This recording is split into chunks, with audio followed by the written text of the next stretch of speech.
ఇప్పుడే big boss season 9 episode 1 చూసి రావడం జరుగుతుంది. నాకు అంతకేం ఎక్కలేదండి. అంటే చాలా సప్పగా సాగిపోయింది, వెళ్ళిపోయింది అనిపిస్తుంది. అండ్ నాకు తెలిసినంత వరకు this is the clash between very strong commoners versus weak celebrities లాగా అనిపిస్తుంది. అండ్ చూద్దాం, ఇంకా వీళ్ళు ఇంకా స్టార్ట్ అవ్వలేదు కాబట్టి పూర్తిగా గేమ్ ఏమవుతుందో చూద్దాం. అండ్ నా రివ్యూస్ చాలా అంటే చాలా షార్ట్గా క్రిస్ప్గా ఉండేటట్టు నేను చూసుకుంటాను. అండ్ ఆ ఒక్క పని సబ్స్క్రైబ్ చేసే పని మాత్రం మీరు చూసుకోండి. ప్లీజ్ లైక్ చేయండి, షేర్ చేయండి అండ్ సబ్స్క్రైబ్ చేయండి నా ఛానల్ని సన్నీ ఒపీనియన్స్. చేసే ఉంటారు అనుకుంటున్నాను. Thank you so much. ఇంటెప్లోకి వెళ్ళిపోదాం. And big boss voice change అయింది అని అన్నారండి. అంటే నేను కూడా ప్రోమో చూసినప్పుడు ఏమనిపించుకున్నానంటే ఆ వాయిస్ నుంచి వేరే వాయిస్ వస్తుందేమో అని చెప్పేసి నేను అనుకున్నాను. బట్ వాళ్ళు ఏం చేశారంటే, నేను మీకు క్లియర్గా ఎగ్జాంపుల్ చెప్తాను. హిందీ బిగ్ బాస్లో ఎలా ఉంటుందంటే, నేను హిందీ బిగ్ బాస్ ఫాలో అవుతాను అప్పుడప్పుడు. అండ్ 13th సీజన్ నేను నా ఫేవరెట్ సీజన్ అనమాట. సిద్ధార్థ్ శుక్లా నా ఫేవరెట్ పర్సన్. అండ్ దాంట్లో ఏంటంటే వాళ్ళు బిగ్ బాస్ వాయిస్ ఎలా ఉంటుందంటే వెరీ స్ట్రాంగ్, ఫాస్ట్గా ఉంటుంది అనమాట. ఇప్పుడు మీరు టాస్క్ ఎలా చేయాలి, మీరు టాస్క్ ఎలా కంప్లీట్ చేయాలి, అంత ఫాస్ట్గా ఉంటుంది. మనలాగా ఇప్పుడు బిగ్ బాస్లోకి మీకు స్వాగతం ఇలా ఉండదు అనమాట. సో ఇప్పుడు ఆ వాయిస్ చేంజ్ అయిపోయి ఆ మోడ్యులేషన్ ఫాస్ట్గా ఉండబోతుందని చెప్పేసి మనకి ఎగ్జాంపుల్గా చూపించారు. అండ్ చాలా ఇంట్రెస్టింగ్ ఉంటుంది అలా వాయిస్ చేంజ్ అయినప్పుడు. ఆ ల్యాగ్ అనేది తీసేస్తారనమాట. ల్యాగ్ ఉంటుంది మనకి కొన్నిసార్లు అది విన్నప్పుడు. ఆ ల్యాగ్ ఇప్పుడు పోతుంది. సో ఎగ్జైటెడ్ అనమాట, బాగా ఉండబోతుంది. ఆ వాయిస్ విన్నప్పుడు ఆ టాస్క్లు ఎలా చెప్తారు, వాళ్ళు ఎలా మాట్లాడతారు అనేది కొంచెం ఇంట్రెస్టింగ్గా ఉండబోతుంది. సో నెక్స్ట్ వచ్చేసరికి ఇల్లు మాత్రం సూపర్ అండి. ఎంత బాగుందంటే నాకు కలర్ గ్రేడింగ్ కానీ, ఆ కలర్స్ కానీ, each and every segment of the house అనమాట. బాత్రూమ్ దగ్గర, కిచెన్, ఇవన్నీ నాకు చాలా చాలా బాగా నచ్చినాయి. ఎస్పెషల్లీ ఆ హాల్లో ఉన్న 3D ఫేమ్ అనమాట. ఇటు సైడ్ చూస్తే బిగ్ బాస్ అని కనపడుతుంది, ఇటు సైడ్ చూస్తే సీజన్ 9 అని అదిరిపోయింది. నాకంటే చాలా చాలా బాగా డిజైన్ చేశారు హౌస్ని. బట్ ఈ ల్యాగ్ ఎందుకండి? ఆయన నిజంగా ఆయన గేమ్స్ ఆడాడు, ఏం ఆడలేదు కదా, ఎందుకు ఆ ల్యాగ్? సో అది కొంచెం ల్యాగ్ అనిపించింది ఆ గేమ్స్ ఆడి ఒకటి రివీల్ చేయడం. బట్ అది పార్ట్ ఆఫ్ ద స్క్రిప్ట్ కాబట్టి మనం ఇంకేం చేయలేం. నేను స్క్రిప్ట్ కొట్టుకుంటూ వెళ్ళిపోయాను. సో అది చెప్పాలనుకున్నాను. అండ్ నేను ఎక్స్పెక్ట్ చేసిన 2 హౌసెస్ ఎలా ఉండబోతుంది అనుకున్నానంటే, big boss season 9 Hindi big బాస్లో ఎలా ఉంటుందంటే, ఒకనొక ఎపిసోడ్లో ఒకనొక సీజన్ వీళ్ళు ఏం చేశారంటే ఫారెస్ట్ థీమ్ అని పెట్టుకొని హౌస్ని 2 భాగాలకు విడదీశారనమాట మధ్యలోకి. అప్పుడు ఇటు సైడ్ కొంతమందిని, ఇటు సైడ్ కొంతమందిని వేసి వాళ్ళకి క్లాష్ ఉంటుంది అనమాట. సో నేను అలా ఎక్స్పెక్ట్ చేశాను. మొత్తం మధ్యలో కట్ చేస్తారేమో అనుకున్నాను. బట్ ఇట్కి ఓన్లీ బెడ్రూమ్ వరకు పెట్టేసి ఇట్స్ నాట్ కామనర్స్కి సెలబ్రిటీస్కి అక్కడ క్లాష్ ఏమి ఉండదు. ఇప్పుడు ఒక టాస్క్ పెట్టి దాంట్లో కామనర్ గెలిచారు, లేకపోతే ఒక టాస్క్ పెట్టి దాంట్లో ఒక సెలబ్రిటీ గెలిచారంటే ఆ సెలబ్రిటీ లోపలికి వెళ్ళిపోతారు, ఇంకో కామనర్ బయటకు వచ్చేస్తారు. సో అక్కడ మొత్తం మిక్స్ అయిపోతుంది తప్ప వాళ్ళకి క్లాష్ అయితే ఏముండదు. మధ్యలో కలిసిపోతారు ఖచ్చితంగా. సో అట్లా కాకుండా మధ్యలోకి విడదీసి ఇటు సైడ్కి సపరేట్ హౌస్ పెట్టి అటు సైడ్ సపరేట్ హౌస్ పెట్టి ఉంటే అది బాగా అనిపించింది నాకు కొంచెం పర్సనల్గా. బట్ చూద్దాం ఏమవుతుందో. ఇంకా ఇది జస్ట్ స్టార్టింగ్ స్టెప్ కాబట్టి చూద్దాం ఏమవుతుందో. ఇంకా కంటెస్టెంట్స్ గురించి వెళ్ళిపోతామండి. ఒక్కొక్కరి గురించి లీడింగ్ మాట్లాడుకుందాం. ఫస్ట్ తనుజ గారు వచ్చారు. అండ్ నాకు అర్థం కాదు ఏంటంటే, ఆమె స్టేజ్ మీదే నెగిటివ్ ఎందుకు చెప్పుకుంటుందో నాకు అర్థం కావట్లేదు. నేను మూడీ, నేను ఇన్నోసెంట్, నేను సెన్సిటివ్, ఇవన్నీ ఎందుకు చెప్పుకుంటో అర్థం కావట్లేదు. మీరు ఇప్పుడు బయటికి ప్రొజెక్ట్ చేసుకోవాలనుకుంటే మీరు నీట్గా నేను స్ట్రాంగ్ కంటెస్టెంట్ని, నేను తోపు ఆడతాను, ఇలా ఆడతాను మీరు ప్రొజెక్ట్ చేసుకోవాలి. ఆమె అలా కాకుండా నేను ఎందుకు చెప్పడం అన్ని వీక్ క్వాలిటీస్ చెప్పింది. కొంచెం ఇంట్రెస్టింగ్ ఏమనిపించిందంటే, తన ఫాదర్కి చెప్పకుండా వచ్చింది బిగ్ బాస్కి అనేది కొంచెం ఇంట్రెస్టింగ్గా ఉంది. ఎందుకంటే ఇది ఒకవేళ తనుజ గారు ఒకవేళ లాస్ట్ దాకా ఈ పేరెంట్స్ ఎపిసోడ్ దాకా వెళ్తే అప్పుడు వాళ్ళ ఫాదర్ని బిగ్ బాస్ వాళ్ళు తీసుకొస్తే ఆ బాండింగ్ అది ఒకటి ఉంటుంది కదా, అదిరిపోతుంది అనిపిస్తుంది నాకు. సో అదొకటి చూడటానికి కొంచెం ఇంట్రెస్టింగ్గా ఉంది. నెక్స్ట్ వచ్చేసరికి ఆశా షైని గారు సేమ్ నా పేరు ఆశా షైని గారు, ఫ్లోరా సైని అని చెప్పింది. So I'm changing that. ఇప్పుడు నుంచి ఫ్లోరా సైని అని గారే అని పిలుస్తాను. సో ఫ్లోరా సైని గారు అగైన్ ఇప్పుడు చాలా అంటే ఫేమ్ కోసం వచ్చారని అర్థమవుతుంది. తను తెలుగులో తెలుసుకోవాలి, ఫేమ్ రావాలని చెప్పి వచ్చారని చెప్తుంది. ఓన్లీ ఒక చిన్న పార్ట్ ఆఫ్ ద స్టోరీ, తన లవ్ స్టోరీ బ్రేక్ కోసం తీసుకున్నారు అని చెప్పేసి అనుకుంటున్నాను. ఇలానే ఇంకొకరిని కూడా తీసుకున్నారు. ఎవరినంటే బర్నీ గారిని. సేమ్ ఏదో స్టోరీ ఉండబోతుంది ఆ చైన్ లింక్తో. అది బర్నీ గారికి వచ్చినప్పుడు చెప్తాను. సో ఈ ఇద్దరిది ఏంటంటే ఒక స్టోరీ ఉండబోతుంది అని చెప్పేసి క్లియర్గా అర్థమైపోతుంది. ఆ స్టోరీ కోసమే తీసుకున్నారు. అది కొంచెం సింపతి వర్కౌట్ అవుతుంది అని చెప్పేసి చూద్దాం. నాకు ఇంకా స్టోరీ క్లియర్గా అంత బాగా చెప్పలేదు కాబట్టి డీటెయిల్డ్గా. సో నేనైతే ఏం జడ్జ్ చేయలేకపోతున్నాను. బట్ స్ట్రాంగ్ కంటెస్టెంట్ అవ్వబోతున్నారని అర్థమవుతుంది. ఎందుకంటే లోపలికి వెళ్ళినాక పవన్ కళ్యాణ్ గారిని ఇప్పుడు చూసుకుందాం, నాకు వచ్చిదిగా ఛాన్స్ అని చెప్పేసి భలే మాట్లాడారు. సో అది చూడాలి తనది ఎంత గట్టిగా స్ట్రాంగ్గా అపోజ్ చేసిద్దో, లేకపోతే ఫ్యూచర్లో ఎలా రివెంజ్ తీసుకుంటుందా అని చెప్పేసి. సో నెక్స్ట్ వచ్చేసరికి పవన్ కళ్యాణ్ కామనర్. నేను కామనర్ వాళ్ళందరినీ లాస్ట్లో మాట్లాడతాను, అసలు వాళ్ళు ఫిట్టా కాదా, లేకపోతే కరెక్ట్గా తీసుకున్నారా లేదా అని చెప్పేసి. సో నెక్స్ట్ వచ్చేసరికి ఇమాన్యుయల్, ఇతన్ని ఏవి వేశారు అండ్ ఏవీలో మనకి ఏం చూపిలేదు. అతని గ్రాఫ్ ఆటోమేటిక్గా పెద్ద గ్రాఫే ఉంది ఆయనది, అన్ని ఛానల్స్లో తిరుగుతున్నాడు, బాగానే వర్క్ చేస్తున్నాడు, అన్నిటికీ ఛాన్స్లు వచ్చినాయి. సో మంచి గ్రాఫే ఉంది.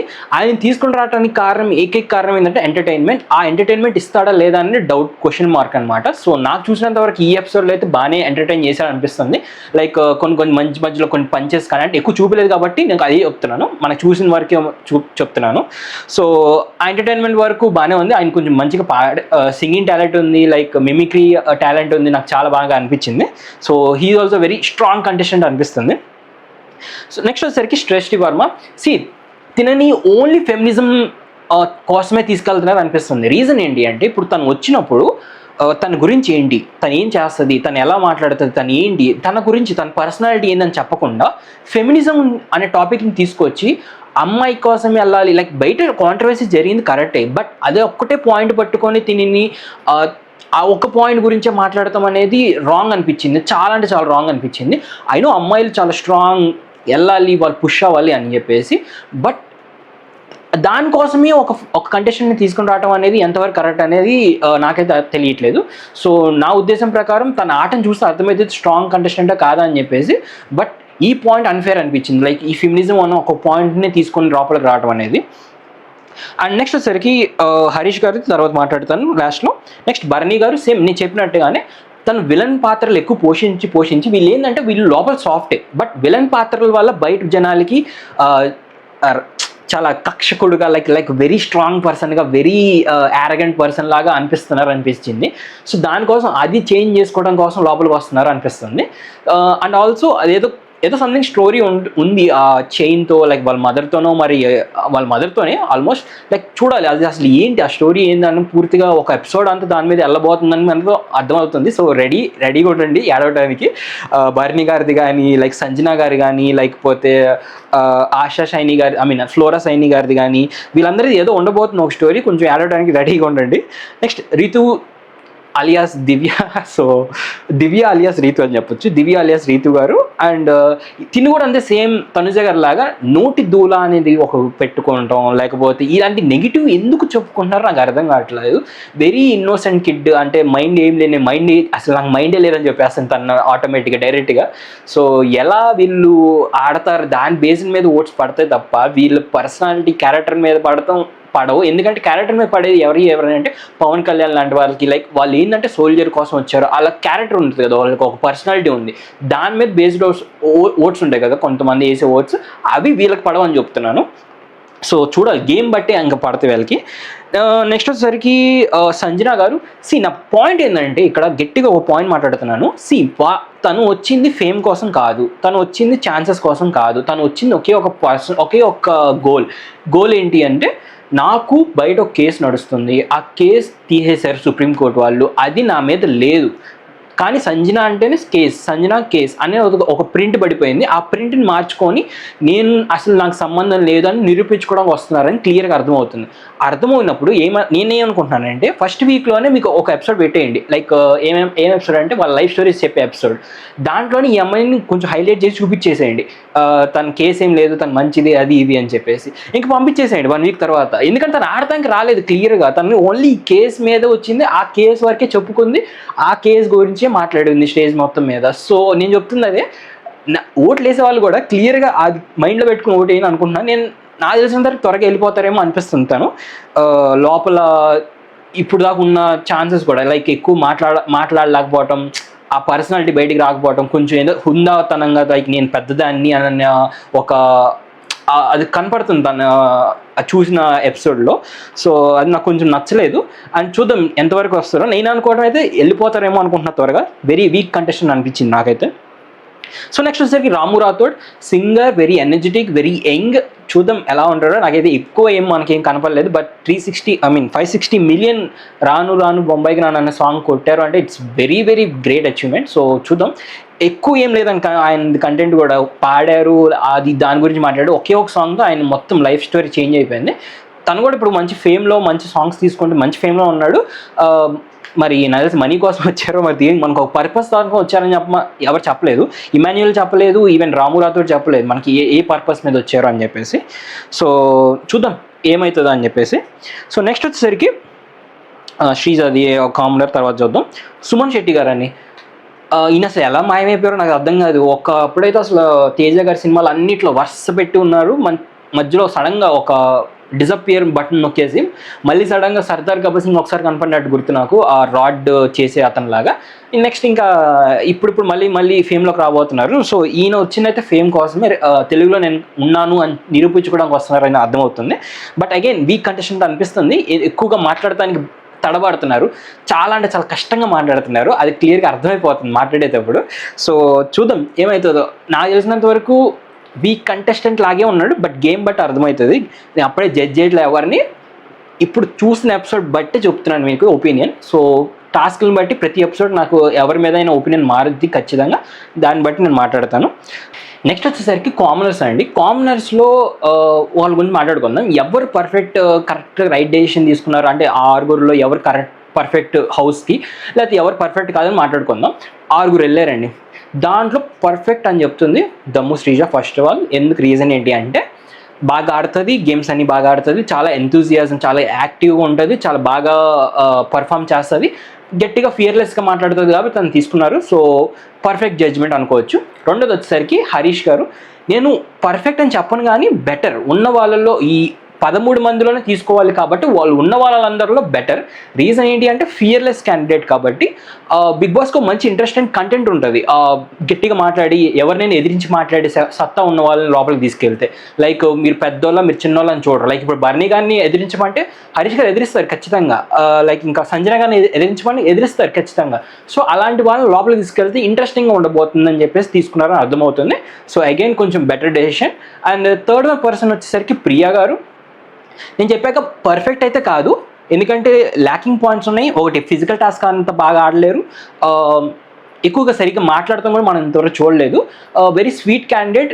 వాళ్ళు లోపలికి తీసుకెళ్తాను. ఇంకొక రీజన్ ఏంటి అంటే సింగిల్ తను, సో ఎవరితో ఒకరితో లవ్ స్టోరీ కనెక్ట్ అవుతుంది, కొంచెం ఇంట్రెస్టింగ్ కంటెంట్ రాబోతుందని చెప్పేసి తీసుకుంటున్నారని క్లియర్గా అర్థమవుతుంది. అక్కడ నాగార్జున సార్ గారు అడిగిన క్వశ్చన్స్తో క్లియర్గా అర్థమైపోతుంది. నెక్స్ట్ వచ్చేసరికి పవన్ కళ్యాణ్ అండి. పవన్ కళ్యాణ్ బెటర్ అని చెప్పొచ్చు, ఐ మీన్ యావరేజ్ అని చెప్పొచ్చు, not very much better, average అని చెప్పొచ్చు. రీజన్ ఏంటి అంటే పవన్ కళ్యాణ్ తీసుకోవడానికి అక్కడ అతను సోల్జర్ జాబ్ వదులుకొని మరి ఇక్కడికి వచ్చాడు. సో ఆ రెస్పెక్ట్ ఇచ్చి తీసుకెళ్లారు లోపలికి. అండ్ ఓటింగ్ ఎంతవరకు పడింది అయితే మనకైతే క్లారిటీ తెలియదు. ఓటింగ్ రెస్పెక్ట్ ఇచ్చారా ఇవ్వలేదా అని నాకు తెలిసి మిగతా రివ్యూర్లు ఎవరైనా ఉంటే వాళ్ళే చెప్పాలి, ఎందుకంటే నాకైతే క్లారిటీ లేదు. అక్కడ నాకు ఎవరితో కనెక్షన్స్ అయితే ఎవరికి లేవు నాతో అయితే. సో అందుకని నాకైతే క్లియర్గా తెలియదు ఆ ఓటింగ్ గురించి. సో నా ఉద్దేశం ప్రకారం లోపలికి తీసుకెళ్తానికి రీజన్ అయితే ఇది. అతనికి ప్యాషన్తో ఇంత దూరం వచ్చాడు, అది వదులుకొని వచ్చాడు కాబట్టి ఆ రెస్పెక్ట్ ఇచ్చి లోపలికి తీసుకెళ్తున్నారు అనిపిస్తుంది. అండ్ నెక్స్ట్ వచ్చేసరికి ఇంక ఈ ఇద్దరు అండి. నాకైతే ఈ ఇద్దరు ఐ మీన్ అనవసరం, నాట్ నెసెసరీ క్యాండిడేట్స్ అనిపించింది. ఒకళ్ళు పవన్ డీమన్, ఇంకొకరు మర్యాద మనీష్. బట్ ఉన్న వాళ్ళలో మీరు పోల్చుకొని మీరు ఇంకా ఎవరినో ఒకరు తీసుకెళ్ళాలి అని చూస్తే మాత్రం ఇంకా వీళ్ళిద్దరినే తీసుకెళ్ళాలి. అక్కడ ఇంకెవరు లేరు అక్కడ అంత పెద్ద పొడిచిన క్యాండిడేట్స్ కానీ, అంత బాగా ఆడిన క్యాండిడేట్స్ కానీ. బట్ కొంచెం అన్ఫేర్ జరిగింది ఎవరికి అనిపిస్తుంది అంటే నాకు నాగా గారికి కొంచెం అన్ఫేర్ జరిగింది అనిపిస్తుంది. రీజన్ ఏంటంటే అతనికి డబల్ స్టార్ ఉంది, మంచి కంటెంట్ ఉంది, ఎంటర్టైన్మెంట్ చేయగలరు, ఇన్ని చేయగలన అతనికి కొంచెం అన్ఫేర్ జరిగిందేమో అని ఒక కొంచెం సింపతి అతని మీద ఉంది. అండ్ నాకు పర్సనల్గా కొంచెం అనుష గారు, దివ్య గారిలో ఇద్దరిలో ఎవరో ఒక ఎల్లుంటే బాగుండేమో అనిపించింది. ఎందుకంటే రీజన్ ఏంటంటే క్లియర్గా పవన్ కళ్యాణ్ మీరు అగ్నిపరీక్ష షో మొత్తం అబ్జర్వ్ చేస్తే వెరీ వెరీ వీక్ అనమాట. చాలా డల్గా, చాలా ఏమి ఎంతూజియాజం, ఏం ఎగ్జైటింగ్గా లేకుండా చాలా కామ్గా ఉన్నాడు. మీరు ఒకసారి లోపల ఇప్పుడు హౌస్ లోపలికి వెళ్ళినప్పుడు ఈ ఎపిసోడ్ 1 క్లియర్ గమనిస్తే ఎంత ఆత్రంగా, ఎంత ఎగ్జైటింగ్గా, ఎన్ని కౌంటర్లు వేస్తే ఎంత బాగా మాట్లాడుతున్నాడో మీకు క్లియర్గా అర్థమవుతుంది. సో ఫ్లిప్ అయిపోయారు అనమాట ఆ పర్సనాలిటీ. సో నాకు తెలిసి అనుష గారిది, దివ్య గారి కూడా అలానే ఫ్లిప్ అయ్యి మనకి ఇంకా బాగా మంచి కంటెంట్ కానీ మంచిగా ఆడతారేమో అనిపించింది. సో వాళ్ళిద్దరిలో ఎవరో ఒక్కళ్ళు ఎల్లున్నా బాగుండేదేమో, ఎందుకంటే బాగా మాట్లాడతారు, పాయింట్స్ గట్టిగా పెడతారు అని చెప్పేసి. సో నాకు కొంచెం డిసప్పాయింటింగ్ అక్కడ అనిపించింది. ఈ ఇద్దరితో పోలిస్తే ఇంకొక వేరే ఇద్దరిని ఎవరైనా పంపిస్తే బాగుండని. సో అది నా పర్సనల్ ఒపీనియన్ అండి కామనర్ సెలక్షన్స్లో. ఇంక మధ్య మధ్యలో కొన్ని జరిగినాయి. ఒక కామనర్ వచ్చేసరికి పవన్ కళ్యాణ్ గారు ఫ్లోరా గారికి అంతే ఫ్లోరా సైని గారికి బాత్రూమ్ క్లీనింగ్ ఇచ్చారు. అండ్ అక్కడ కొంచెం క్లాష్ పడింది. నాకు తెలిసి ఏదో జరగబోతుంది ఫ్యూచర్లో. అండ్ నెక్స్ట్ వచ్చేసరికి హరీష్ గారు ఎవరికి ఇచ్చారు, ఇమాన్యుయల్ గారికి ఇచ్చారు హౌస్ క్లీనింగ్. ఇచ్చిన రీజన్ అయితే నాకు అంతగా ఏం మంచి రీజన్ అనిపించలా. పవన్ కళ్యాణ్ గారు మంచి రీజన్ ఇచ్చారు, లైక్ తన ఎంతూజియాజంగా ఉంది, తను ఏదైనా చేయగలనిపిస్తుంది, నేనైతే నేను చేయలేదు అనిపిస్తుంది. ఏం చేయలేని వాళ్ళకి బిగ్ బాస్లో ఏదో చూపించాలి కదా చేస్తానని చెప్పించి, సో అందుకని తనకి ఛాన్స్ ఇచ్చానని మంచి రీజన్ ఇచ్చాడు. అండ్ హరీష్ గారిది ఏమో నా రీజన్ నాకేం ఎక్కలేదు. అండ్ నెక్స్ట్ వచ్చేసరికి పవన్ గారు రీతు గారికి కిచెన్ డ్యూటీ ఇచ్చారు. And it's also fair, but reason మనం అంత పెద్దగా ఎక్స్పెక్ట్ చేయాల్సిన అవసరం లేదు కిచెన్ డ్యూటీల కోసం. అండ్ నెక్స్ట్ వచ్చేసరికి శ్రీజ గారు రాము గారికి ఇచ్చింది క్లోత్స్. ఇక్కడ ఎందుకు సంజన గారికి ఆ హుందాతనం చూసి పడిపోయిందేమో శ్రీజ అనిపించింది, నాకు కొంచెం అనిపించింది. అది కొంచెం అన్బ్యాలెన్స్డ్గా ఉంది. సో చూద్దాం. రాము గారికి ఆ రీజన్ కూడా నాకేం అంతగా ఎక్కలేదు. సంజన గారు క్లోత్స్ ఎందుకు ఉతుకుతారండి, అంత పెద్దోళ్ళు వాషింగ్ మిషనో లేకపోతే ఎవరినో ఒకరిని దాన్ని ఏమంటారు పనులను వాళ్ళందరినీ పెట్టుకుంటారు తప్ప వాళ్ళు ఎందుకు ఉతుకుతారు చెప్పండి. ఇక్కడ ఉతుకుతానికి ఆమె హుందాతనం ఆమె అంత ఉంది, ఆమె ఎలా ఉతికిదాన్ని భయపడిందేమో శ్రీజ అనిపించింది నాకు కొంచెం ఎక్కడో. ఇంకంతే. నెక్స్ట్ వచ్చేసరికి మనీష్ గారు వెళ్ళారు లోపలికి. ప్రియా గారు ఇచ్చిన డ్యూటీ సంజన గారికి ఇచ్చారు. ఇంట్రెస్టింగ్ అయితే సంజన గారు కుకింగ్ రాదు, సో చూడాలి రేపు ఎలా వండబోతున్నారు, ఏం వండబోతున్నారు, అసలు వండుతారా లేదా అని చెప్పేసి అక్కడ క్లాష్ అయితే వచ్చింది ఖచ్చితంగా. సో ఇవన్నీ ఇంట్రెస్టింగ్ కొంచెం జరిగినాయి. అండ్ మధ్యలో కొన్ని పాయింట్లు మిస్ అయ్యాము. ఆ పాయింట్లు నేను ఒకటి చెప్తాను. ఫస్ట్ పాయింట్ వచ్చేసరికి శ్రీజ గారు కొంచెం ఓవర్ కాన్ఫిడెంట్గా అవుతున్నారేమో అనిపించింది. లైక్ వీళ్ళందరూ పొగిడేసరికి ఎత్తుకొని ఇలా మునగ చెట్టుకి ఇచ్చారు అందరూ. నవదీప్ గారు కానీ వెళ్ళిన వాళ్ళందరూ కానీ ఒక్కొక్కరు చెప్పిన మాటలు కానీ. నేను చెప్తున్నా కదా, శ్రీజ గారికి ఎప్పుడైతే మునగ చెట్టు ఎక్కిస్తారో ఆమె ఆట మొత్తం ఫెయిల్ అవుతుంది. అసలు బాగా ఆడదు, డల్ అయిపోతుంది. ఆమెని గెలకాలి, పోక్ చేయాలి. మీరు పోక్ చేసి వాళ్ళు అంటే అప్పుడు తనలో ఉన్న దమ్ అంతా బయటకు వస్తుంది. సో అది బయటికి రావాలని కోరుకుంటున్నాను ఫ్యూచర్ ఎపిసోడ్స్లో. తనతో కొంచెం ఓవర్ కాన్ఫిడెంట్ అవుతుందేమో, కొంచెం అతి చేస్తారేమో అనిపిస్తుంది. అండ్ రెండోది వచ్చేసరికి ఒకానొక టైంలో హరీష్ గారు శ్రీజ గారి గురించి రాము రాథోడ్ గారికి క్లోత్స్ డ్యూటీ అప్పగి చెప్పినప్పుడు హరీష్ గారు రాము గారితో ఏదో అన్నారు. అది నాకు అంతగా వినపడలేదు. ఎవరికైనా వినపడి ఉంటే ప్లీజ్ కమెంట్ బాక్స్లో కమెంట్ చేసి చెప్పండి. అదొకటి నాకు కొంచెం వినాలన్న ఆసక్తిగా ఉంది. అండ్ ఆల్సో ఆయన ఏదో మాటలు వదులుతున్నారు, ఈజీ మాటలు వదులుతున్నారు. లైక్ సుమన్ శెట్టి గారు వచ్చినప్పుడు అక్కడ ఆపేస్తే శ్రీజ గారు అమ్మో మిమ్మల్ని ఆపేసాను లోపలికి వెళ్ళండి అంటే హరీష్ గారు వచ్చేసి తనతో పెట్టుకుంటే మీరు ఎక్కడ ఆగిపోతారు, మీ గేమ్ ఎక్కడ ఆగిపోతుంది అని చెప్పేసి మోస్తున్నారు అనిపించింది శ్రీజ గారిని. సో ఆ మాటలు కొంచెం ఎక్కువ మాట్లాడుతున్నారు కొంచెం హరీష్ గారు. సో చూద్దాం. నాకు తెలిసి క్లాష్ ఖచ్చితంగా ఈ మాటల వల్ల పడిద్ది, ఏదో గట్టికి పడబోతుందని అర్థమవుతుంది. So that's it from today guys. ఇంకా ఏమైనా నేను మిస్ అయినా లేకపోతే ఏమైనా అబ్జర్వ్ చేయకపోయినా అవన్నీ నాకు కొంచెం కమెంట్ చేసి చెప్పండి. నేను ఖచ్చితంగా దాన్ని నెక్స్ట్ ఎపిసోడ్లో కంటిన్యూ చేస్తాను. That's it from today guys. Thank you so much. Signing off Sunny.